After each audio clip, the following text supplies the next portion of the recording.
அவர் பார்க்கிறார். இந்த பாரத்தினால் நம்முடைய கால்கள் அது சரியாய் போகல, தள்ளாடி கொண்டிருக்கிறது. இன்றைக்கு தேவன் அதை காண்கிறார். எனக்கு அன்பானவர்களே, கர்த்தர் சொல்லுகிறார், உன் பாரத்தை என்னிடம் சாட்டிவிடு, நான் உன்னை ஆதரிப்பேன் என்று கர்த்தர் சொல்லுகிறார். நான் உன்னை ஆதரிப்பேன், உன்னை தள்ளாட விட மாட்டேன் என்பதை கர்த்தர் சொல்லுகிறார்.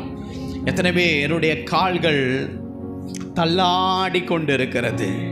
எத்தனை பேர் பெருமூச்சு, இந்த பாரம் வெளியே, இந்த பாரத்தை என்ன மெடிசன் போட்டாலும் உங்களுக்கு சுகமே ஆகாது. காரணம், இது உங்கள் சரீரத்தில் உண்டாகிறது மாத்திரமல்ல, உறுப்புகளில் உண்டாகிறது அல்ல, உங்கள் ஆத்துமாவில்